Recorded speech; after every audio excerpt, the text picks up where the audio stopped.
But let me just go back a minute to when Larry said about the Irish in Scranton. The first president of Ireland was Douglas Hyde. And in 1906, he came to Scranton. He founded what is called the Gaelic Athletic Association, and it was to promote, all right, where did you go? I had everything in order here. To promote the Irish language and to promote the Irish games, and I have it here. And I want to show you his book. I don't have it there. He was here in 1906 on a tour of America, raising money for the Gaelic Athletic Association, and he made a visit to Scranton. And in the book that he wrote, My Tour of America, there's a one-page chapter in there about when he came here. And this is what he wrote. I left Elmira for Scranton about midday. Father Hurst from Scranton had come the night before, and he accompanied me back. He was an old friend of my own, for he had stayed with me one time in Rattay, and he was a priest in Ballinamuck in County Mayo for a time. Before he would let us go, Mr. O'Connor took the cork out of another bottle of champagne, and we had to drink before he would let us go. Because of this, I felt overcome with sleep on the train, and it was with difficulty I succeeded in keeping my two eyes from closing. Therefore, it didn't please me too much when two people from Scranton came in on the train to me while we were still about 60 miles from the place. They were Mr. Casey, a millionaire from Scranton, and Dr. O'Malley.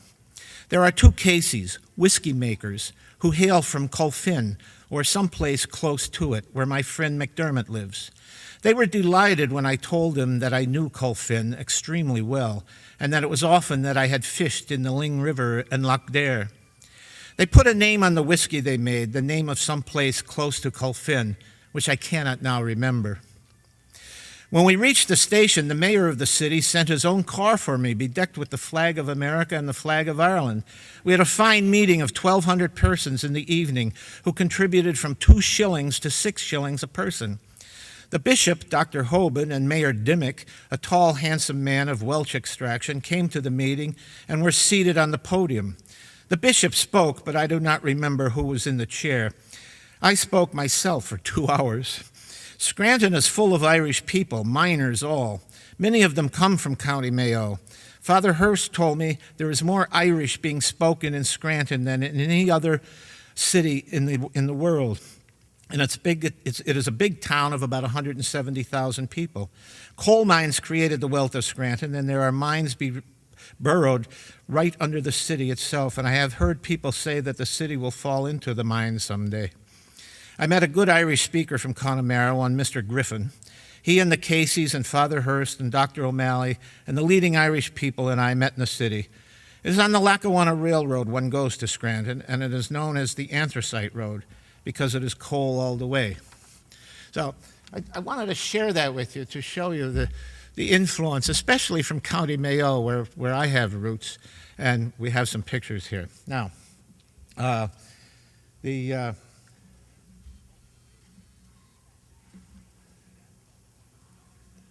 some people may not understand the situation. If you look at the map there, the blue lines, these 9 counties up in the top, they're in the province of Ulster, but only 6 counties belong to Great Britain. What happened there?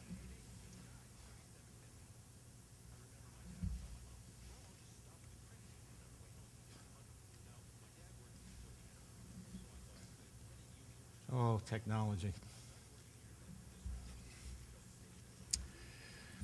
There are 4 provinces: Ulster, Connacht, Munster, and Leinster.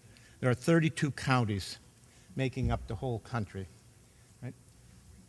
When you fly into Ireland, you'll see from the air a lot of patchwork quilt-type things looking like this. Haycocks. Ireland is made up of 15% of the country is bogland. And let's see. At any point in the country, you're no more than 70 miles from the sea. fishing is a very big sport. But you'll see things like this. These are potato beds down in the right corner there. The little white things are sheep. This is in the west of Ireland, in Galway, coming into a town in Clifton. And you'll see around the country, you'll see forts like this and ruins of all kinds. And if you love walls, I love walls. And when you see what they've done with rocks and stones here, if you see that thing crossing around, I caught a rainbow. Now, I have another little thing. I met a girl and proposed to her at Madison Square Garden with an Irish proposal. I said, "How would you like to be buried with my people?" And she was so in love with me, she said yes. And we got married and spent 5 weeks in Ireland on a honeymoon. And we went to, this is a town in County Kerry called Kilkee, or County Clare called Kilkee. Some of the old small villages still have fair days where people come in, set up their things, kind of like a yard sale. One of the amazing things that came to my attention was the amount of different flowers that are growing in Ireland. And in the south of Ireland, because of the jet stream, you have palm trees growing in Ireland. It's a weird sight. So anyway, on our honeymoon, we did some traveling, and here's one of the many miles I rode. And my wife is meeting some of my relatives there. We're going out to this little place called Doonbeg and taking a rest and having some wine and cheese by the ocean. Yeah. The Cliffs of Moher, the famous, they're 750 feet above the ocean floor. And Wallace Stevens, an American poet, has written about it, and so many others. This is on top of it, and the wind is really fierce there. This picture, I wish we had a movie picture of it because it knocked her down. It was really strong. Now, when I mentioned that bogland is about 15%, this brown streak going across there is peat. That's a peat bog. And there's a special tool called a slane, and they cut it up. And I've done this so many times with my relatives there. After you cut it into these bricks, the shovel, the slane pulls it out like that. You have to stack it there, little tent-like things, for several weeks to let it dry.